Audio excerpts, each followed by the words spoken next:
여러분 안녕하세요. 오늘은 엇박자 D라는 김준혁이라는 젊은 소설가가 쓴 소설 한 편을 여러분들에게 소개해 드리겠습니다.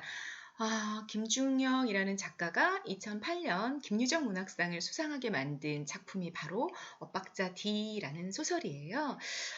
엇박자, 접두사죠? 어떤 의미를 갖고 있을까요? 네, 어긋나다라는 의미를 부여해주는 접두사예요. 그러니까 엇박자 하면 박자를 좀 어긋나게 하는, 박자를 잘 못 맞추는 이런 의미를 가지게 되죠. 우리가 엇박자라는 거를 이렇게 접미사를 붙여서도 표현을 해줄 수 있을 것 같아요. 어떤 접미사요? 여러분 길치 하면 어떤 뜻이죠? 나 길치야 하면 길을 잘 못 찾는, 길을 찾는 것이 좀 서투른 사람을 의미하잖아요. 마찬가지로 엇박자를 좀 치라는 접미사를 붙여서 박치라고도 표현할 수 있을 것 같아요. 박자를 못 맞추는. 그러면 여러분, 박자를 못 맞추는 사람은 우리가 보통 노래 부를 때 쟤는 좀 안 불렀으면 좋겠어. 좀 쟤만 들어오면 노래가 엉망진창이 돼. 뭐 이런 생각을 좀 하게 만들잖아요. 그런데 이런 엇박자, 박치인 D라는 이제 주인공의 이름인데, 별명인데, 이 사람을 주인공으로 삼아서 작가가 하고 싶어 했던 얘기는 과연 무엇이었을까요? 김중혁이 쓴 산문집에 이런 문장이 있다고 그래요. 지금 웅크리고 있는 사람은 뛰려는 사람이다. 네, 우리가 웅크리고 있는 사람을 보면 이런 생각을 하죠. 쟤는 패배자인가 봐. 쟤는 루저야. 쟤는 좀 절망하고 포기하고 좀 주저앉아 있구나. 별 볼 일 없는 사람인가 보다. 이런 생각을 하기가 쉽잖아요. 그런데 김중혁 씨는 그런 사람을 보고 뛸 준비를 하고 있는 중이야, 이 사람은. 이렇게 생각했다는 얘기예요. 자, 작가가 우리 사회에서 조금 우리가 좀 부정적으로 평가하는 사람들, 소외당했다, 패배했다, 이렇게 생각하게 만드는 그런 사람들을 어떤 시선으로 바라보고 있는 인물인지가 이 사람의 산문집에 정말 잘 표현이 되어 있는 것 같아요. 엇박자 D라는 소설의 제목, 그 주인공 또한 작가가 아마도 그런 관점에서 좀 바라보고 있지 않았을까라는 생각이 들지 않으시나요? 네, 소설을 통해서 좀 자세하게 점검을 좀 해보도록 하겠습니다. 제 화면은 좀 이제 줄일게요. 줄이고 네, 같이 한번 보시죠. 네, 어디로 가져갈까요? 여기쯤에 한번 더 볼까요? 네. 자, 핵심 정리 먼저 보실게요. 현대 소설이고 단편 소설이에요. 짤막한 소설이고요. 현재는 내가 어른이 되어 있고, 이 엇박자 D라는 인물도 무성영화 전문가가 되어 있고요. 이 두 사람이 만나는 것으로부터 시작이 돼서 20년 전에 고등학교 때 합창단이었을 시절을 회상하는 그런 내용이 전개가 되기 때문에 역순행적 구성이고 회고적인 성격을 가지고 있어요. 우리 역순행적 구성이라는 거 사건이 시간 순서대로 기록이 되는 것이 아니라 사건이 일어났던 순간으로 이렇게 거슬러 올라가야 되는 그런 시간 구성을 가지는 소설을 우리가 역순행적 구성이라고 이야기하는 거죠. 그런 구성을 보여주고 있고요. 또 사회 비판적인 성격을 갖고 있습니다. 어떤 내용을 비판하는지는 조금 이따가 살펴보시죠. 시점은 1인칭 관찰자 시점이에요. 해제 읽어볼게요. 이 작품은 음치, 박치, 치는 전미사, 서투른 사람이란 뜻이라고 그랬죠. 음치, 박치라는 특성을 지닌 엇박자 D를 주인공으로 내세워 남들과 다른 사람을 비정상이라고 여기고 소외시키는 현실을 비판하는 겁니다. 그래서 사회 비판적인 성격을 가지게 되죠. 소외된 이들을 따뜻한 시선으로 바라보는 단편 소설이다. 이름도 없이 엇박자 D라는 별명으로 친구들에게 기억된 주인공은 성인이 되어 자신이 기획한 공연을 통해 다른 것은 틀린 것이 아니라는 것과 이 다름을 통해 얼마든지 특별한 아름다움을 만들 수 있음을 증명해 보임으로써 등장인물들과 독자에게 울림을 주고 있습니다. 자, 해제에서 우리가 기억하고 가야 되는 내용은 두 가지입니다. 첫 번째, 이 주인공이 성인이 되어서 무엇을 보여주고자 했다? 다른 것은 틀린 것이 아니다. 두 번째, 다름은 얼마든지 특별한 아름다움이 될 수 있다. 다른 것을 가지고 차별하지 마. 다른 것은 아름다움일 수 있어. 라는 가르침을 던져주고 있다라는 얘기인 겁니다. 주제, 틀에서 벗어난 사람을 비정상으로 만드는 현실에 대한 비판. 네, 정말로 획일적이고 또 전체주의적인 발상이죠. 틀을 딱 만들어 놓고 거기서 벗어난 것은 잘못된 거야. 틀린 거야. 이렇게 규정해버리는 획일적이고 전체주의적인 이런 사회를 비판하는 것으로도 우리가 이 소설을 읽어낼 수 있겠습니다. 제목의 의미, 제목이자 주인공의 별명인 엇박자 D는 음치이자 박치라는 점을 부각하며 그를 낮잡아 말하려는 친구들의 의도가 담긴 별명입니다. 이 고등학교 때 너무너무 충격적인 사건이 있었거든요. 그래서 이 친구들이 이 주인공 인물의 이름 자체를 기억을 못해요. 그냥 얜 엇박자 D예요. 엇박자 D. 굉장히 그를 모욕하는 그런 별명으로 얘를 기억하고 있는데요. 여기에는 남들과 다른 사람은 틀린 것이다 라고 여기는 우리 사회의 편견이 좀 담겨 있는 거죠. 네, 제목에 그런 편견이 담겨 있다라는 얘기입니다. 자, 시점의 특징 여러분, 시점 뭐라고 말씀드렸나요? 1인칭 무슨 시점? 관찰자 시점이라고 말씀드렸었죠. 그 시점의 특징 또한 굉장히 잘 기억해 놓고 가셔야 돼요. 왜냐? 우리 소설에서는 시점이 굉장히 기본 문제거든요. 그래서 기억을 해 놓고 가셔야 됩니다. 1인칭 관찰자 시점은요. 서술자가 작품 속에 있나요? 밖에 있나요? 1인칭이니까 네, 작품 속에 나라는 지시대명사로 서술자가 등장하죠. 나라는 지시대명사가 서술자로 등장하는 게 1인칭 시점이에요. 그런데 이 서술자가 주인공은 아닌 거죠. 주인공을 관찰하는 또 다른 등장인물입니다. 그래서 주인공에게 일어나는 사건을 이렇게 거리를 두고 관찰해요. 그래서 1인칭 주인공 시점이랑 비교해 봤을 때는 조금 더 객관적으로 사건을 바라보죠. 나한테 일어나는 일이 아니고 다른 사람에게 일어난 일을 이렇게 거리를 두고 관찰하고 있기 때문에. 그런데 이렇게 관찰을 하고 그 관찰로 끝내는 게 아니라 반드시 그 사건에 대한 관찰 이후에 자신의 주관적인 판단이란 평가를 덧붙여요. 네. 그래서 1인칭 관찰자 시점이라고 얘기하는 겁니다.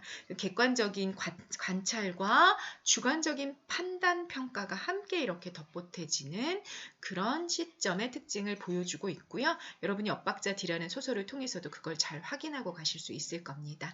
네, 작품 본문으로 들어가 볼게요. 선생님이 지금 보고 있는 본문은 신사고 독서 본문이에요. 과거 회상으로부터 이야기가 출발하고 있죠. 과거 회상 장면을 먼저 볼게요. 엇박자 D가 나와 첫 만남을 가졌던 곳 고등학교 합창단원 일대였습니다. 합창단에 속한 인물들의 대조적인 태도가 먼저 굉장히 부각이 되죠.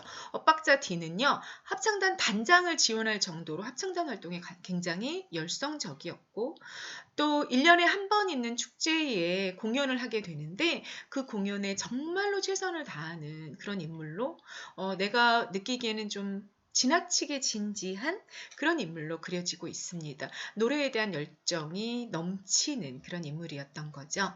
그의 반면에 합창단에 있었던 다른 구성원들은요.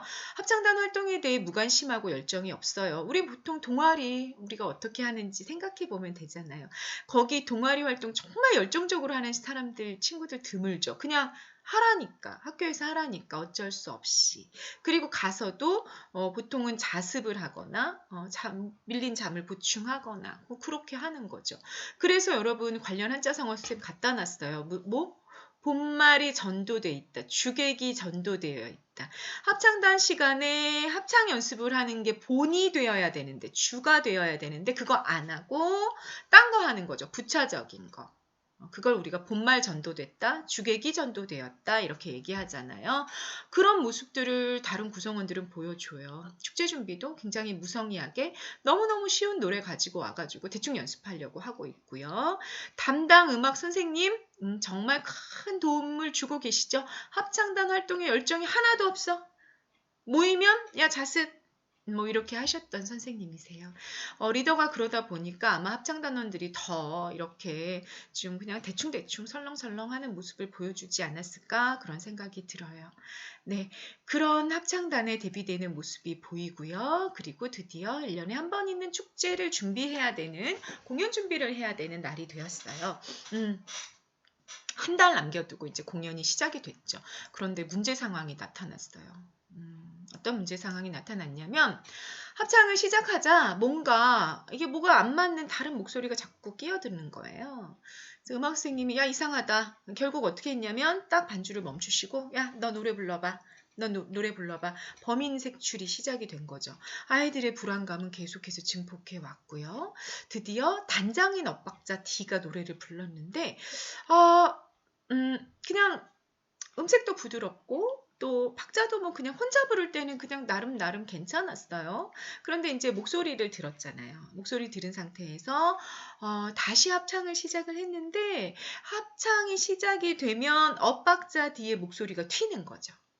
박자도 튀고. 그래서 노래가 엉망진창이 돼요. 이 노래를 부르면 부를수록 이게 이제 자꾸 이제 의식이 되기 시작을 하는 거죠. 그러니까 아이들이 불안감이 증폭이 되고. 그래서 노래가 막 엉망진창이 되어버려요. 그래서 엇박자의 목소리를 내가 어떻게까지 평가를 하냐면요. 비유적으로 전파력이 강한 바이러스다. 우리 바이러스가 몸에 침투하는 순간 몸에 우리 세포들이 엉망진창이 되어버리잖아요. 그래서 몸이 딱 넉다운이 되어버리는데 노래가 그렇게 돼버리는 그런 바이러스다. 엇박자의 목소리는. 이런 평가까지 하게 만듭니다. 왜 이렇게 합창이 엉망이 됐을까를 우리가 좀 그 안에 담겨있는 의미를 좀 분석을 해본다면 이런 분석을 할 수 있습니다. 합창이 소리를 맞추고 박자를 꼭 맞추어서 이루어져야 한다는 음악 선생님의 생각이 있었던 거죠. 네. 굉장히 이렇게 동일하게 뭐가가 이루어지고 조화가 맞춰져야 돼. 다른 것이 끼어들면 안 돼. 다른 건 나쁜 거야. 라는 획일적이고 전체주의적인 발상, 우리가 갖고 있는 고정관념, 그게 음악 선생님의 목소리를 통해서 암묵적으로 이 공간을 지배하고 있었고, 그리고 그 안에 있는 구성원들 또한 그 선생님의 생각에 동의하고 있었던 거죠. 그러다 보니까 엇박자 뒤에 목소리가 이렇게 튀어나올 때마다 굉장히 막 이렇게 좀 싫었던 거예요. 그러다 보니까 노래도 잘 안 나오고 더 엉망이 되어버렸던 거죠. 네. 그런 문제 상황을 음악 선생님이 해결하시기 시작을 해요. 맨 처음엔 어떻게 했냐면 너 그만둬 라고 말씀하셨어요. 그런데 여러분 아시잖아요. 엇박자 D, 이 합창단원 중에 유일하게 노래에 열정을 가지고 있었던 사람이잖아요. 그러니까 거부했어요. 나 그만둘 수 없다. 그랬더니 음악 선생님이 대안으로 그래? 너 진짜 못 그만두겠어? 그럼 야 이렇게 하자. 합창할 때 너 립싱크해. 립싱크. 입만 뻥긋뻥긋해도 절대로 네 목소리 내지 마. 이렇게 말씀하신 거예요. 우리 관련 한자성어 선생님 적어놨어요. 궁여지책.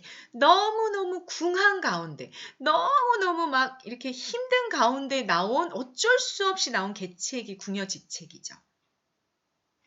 음악선생님이 그렇게 하신 거예요. 또 임시 방편부터 미봉책, 고식지게, 동족방녀, 화석상대 다 똑같은 한자성어예요. 똑같은 의미를 가지고 있고 속담으로는 뭐 언발의 오줌 누기, 아랫돌 빼서 윗돌 개기 뭐 이런 속담들이 이제 적용이 될 수 있을 텐데요.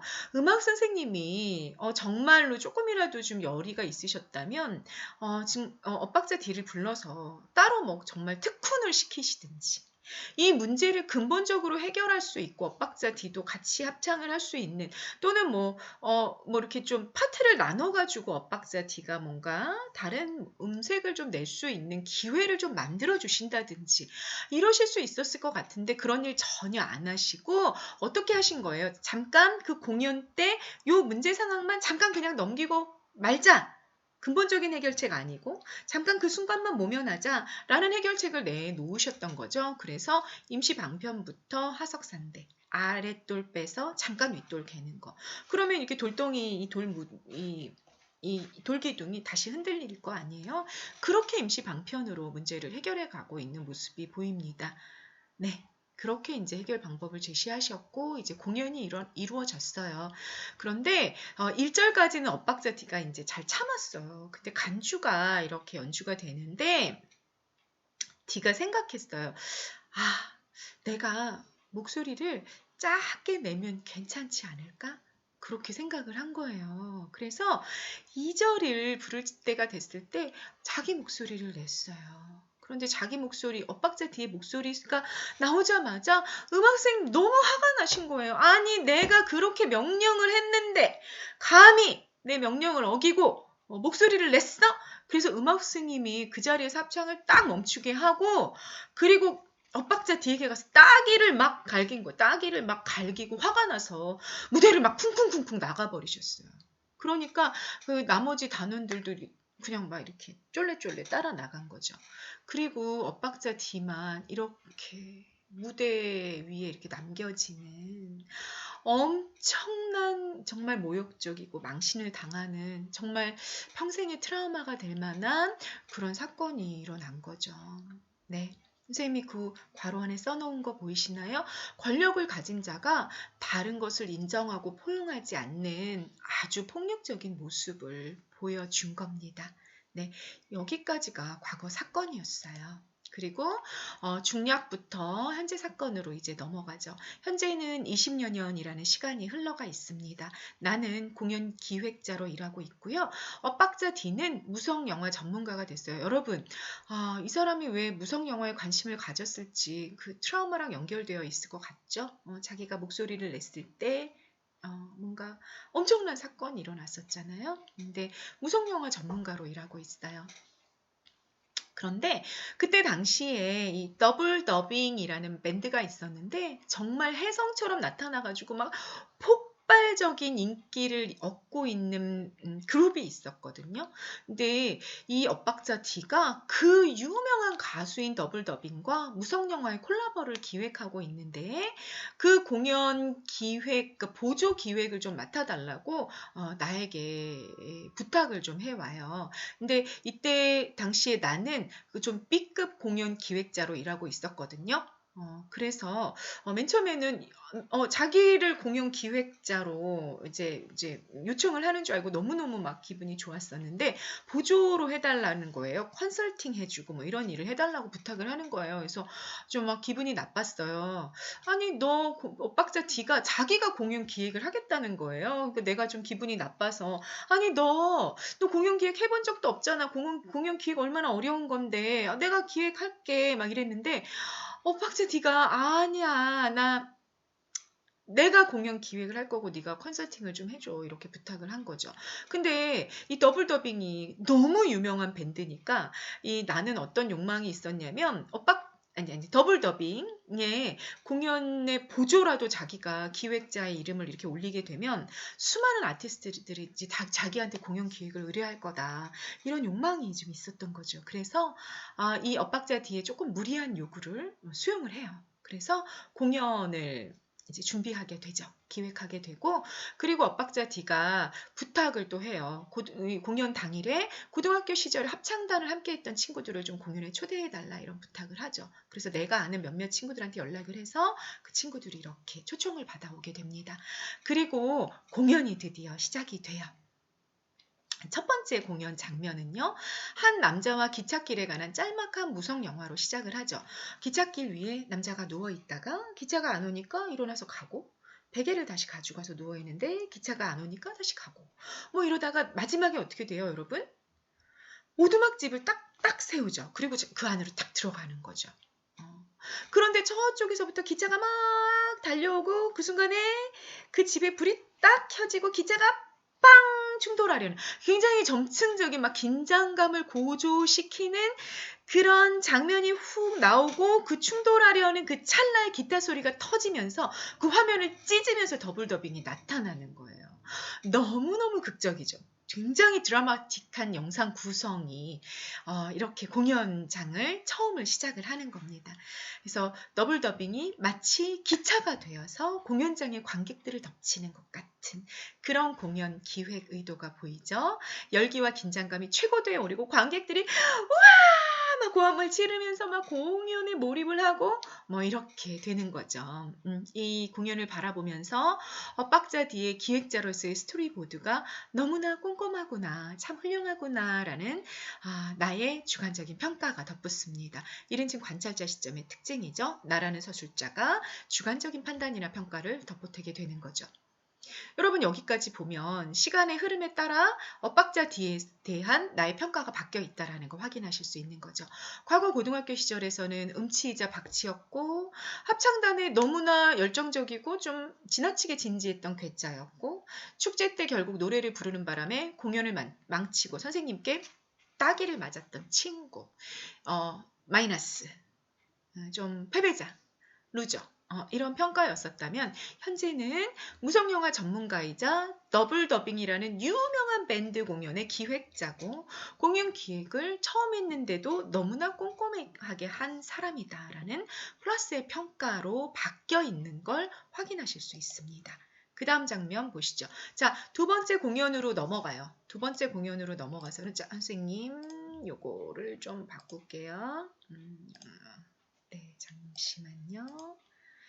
내가 이게 지금 서툴러서 네, 여기 어떻게 바꿀까? 선생님 화면을 좀 없애도 괜찮을 것 같은데 또 화면을 없애면 또 이게 또 텍스트만 보게 되면 또 지루한 느낌이 있을 것 같아서 선생님 화면을 좀 넣고 있어요. 두 번째는 이제 재채기라는 무성 영화와 더블 더빙의 연주, 거의 클라이맥스에 해당이 되는 부분이죠. 한 여자가 무성 영화니까 소리는 안 나오고 기침 재채기가 안 나와. 뭐 이런 거죠. 막 이런 무성 영화 속의 여자의 막 재채기가 안 나와서 막 힘들어하다가 재채기 막 나오고 뭐 안 나오고 뭐 이런 찡그린 얼굴이랑 더블 더빙의 음악이 묘하게 엇박자로 이렇게 나오는 그런 공연이 이루어지는 거예요. 엇박자죠, 엇박자. 작품 제목, 이 주인공의 별명이기도 한 엇박자. 그런데 이 엇박자를 관객들이 전혀 불편하게 느끼지 않는 거죠. 관객들이 이 엇박자를 너무 재밌어하고 막 깔깔깔깔 웃고 막 이렇게 해학미를 유발했던 거예요. 건강한 웃음이 막 터져 나왔던 거죠. 네, 이걸 통해서 내가 깨닫게 되는 게 있어요. 엇박자 뒤에 의도였었겠죠. 엇박자가 나름의 음악적 효과를 발휘할 수 있다. 엇박자라는 게 나쁜 것만은 아니야. 통념에서 벗어난 기바람이 더 큰 성과를 낼 수도 있다라는 것을 엇박자 D가 이 더블 더빙과 무성 영화의 콜라보를 통해서 보여주고 싶어 했던 겁니다. 그래서 이런 공연을 지켜보면서 나는 이 더블 더빙의 이 공연이 엇박자 D를 위한 엇박자 연주곡이다라는 평가를 내리게 되는 거죠. 플러스의 평가를 내리게 됐고요. 관객들이 너무너무 재밌어 하면서 공연이 끝나요. 그리고 앙콜 관객들이 이제 나가지를 않고 계속 앙콜을 해달라고 막 공연 요청을 하는 거죠. 그리고 나는 당연히 앙콜 공연이 있잖아요. 일반적으로는. 그래서 더블 더빙이 어떤 연주를 하거나 노래를 부를 거야 라고 생각을 하고 있었어요. 그런데 갑자기 앙콜 공연이 대본과 다르게 진행이 돼요. 내가 이상해, 뭐가 잘못된 것 같아, 이런 생각을 했죠. 그런데 여기 이렇게 무전기로 엇박자 뒤에 목소리가 들려와요. 아니야, 이거 잘못된 거 아니고 20년 전 친구들에게 바치는 선물로 너 몰래 내가 준비한 다른 곡이 있었어. 내가 선물이니까 들어봐줘. 이렇게 엇박자 D가 말하는 게 들려와요. 그리고 20년 전 우리 합창단이 축제 때 불렀던 합창곡 오늘 나는 고백을 하고 라는 노래가 흘러나옵니다. 그런데 그 노래가 음정도 박자도 맞지 않는 서로 다른 22명의 목소리를 엇박자 D가 믹싱한 노래였던 거예요. 음치박치들인 거죠. 음치박치들의 22명의 목소리를 각자 이렇게 녹음을 해서 나중에 엇박자 D가 이렇게 믹싱한 거예요. 믹싱한 곡이 흘러나오는 거죠. 근데 이 곡이 작품 그 노래의 제목 오늘 나는 고백을 하고 라는 이 노래의 제목이랑 너무 잘 연결이 되면서 이런 의미를 띠게 돼요. 각자 내 목소리, 나만의 개성적인 목소리, 음치, 박치라는 세상의 부정적인 편견, 선입견 빼고 나만의 개성적인 목소리를 떳떳하게 밝히는 자기 선언의 표현이자 개별성의 긍정이라는 의미를 부여받게 되는 거죠. 조명이 꺼진 어둠 가운데 정말로 아름답게 개별성을 긍정하는 합창이 울려 퍼졌고요. 조명이 켜지자 더블더빙이 간주를 연주했고 정말 관객들이 감동하고 공감하고 이런 앙콜 공연이 마무리가 됩니다. 엇박자 뒤에 기획 의도가 보였던 거죠. 학창 시절 자신을 음치 박치라고 놀렸던 친구들에게 다른 것은 열등한 것이 아니고 그 자체로 또 다른 아름다움이 될 수 있어 라는 걸 알려주려고 했던 엇박자 뒤에 선물이었던 겁니다. 네, 자 여기까지는 서술상의 특징이 뭐가 되냐면요. 이 공연장의 서술상 특징이에요, 여러분. 더블더빙의 공연 과정을 처음에 뭐 기차길 그 무성 영화부터 출발해서 재채기라는 무성 영화, 그리고 더블더빙의 연주, 그리고 마지막 앙콜 공연까지 그 공연 과정이 정말로 상세하게 묘사가 되죠. 그래서 이 상세한 묘사를 통해 작가의 의도, 주제의식을 형상화하는 그런 서술상의 특징을 보여줬습니다. 마무리입니다. 결말. 이 노래가 울려 퍼지는 동안, 음치들의 노래죠. 노래가 울려 퍼지는 동안 나와 초대받은 친구들은 립싱크를 하며 따라 불렀어요. 나랑 초대받은 친구들은 정박자로 노래 부를 수 있는 사람들이었어요. 그렇지만 그때 노래 부르지 않았고요. 립싱크를 하면서 가만히 있지도 않았고 입모양만 이렇게 입술 모양으로만 따라서 불렀어요. 그 이유는요. 첫 번째, 음치들의 노래를 방해하고 싶지 않았던 거고요. 이렇게 방해하고 싶지 않았던 거는 두 번째, 음치들에 대한 편견에서 벗어나도록 일깨운 엇박자 뒤에 대한 존경심과 예의의 표현이었던 거죠.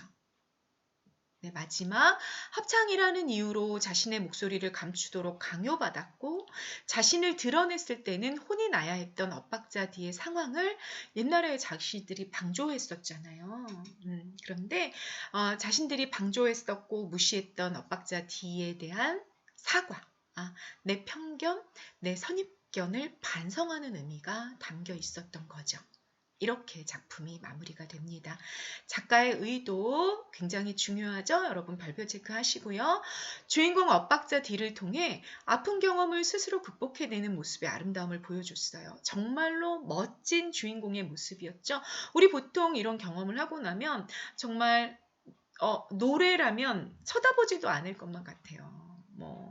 절대 벗어날 수 없을 것만 같은 트라우마와 같은 그런 정말 엄청난 사건을 겪었는데 엇박자 D가 거기에 주저앉아 있지 않고 그 경험을 극복해서 그걸 정말 아름답게 승화해냈잖아요.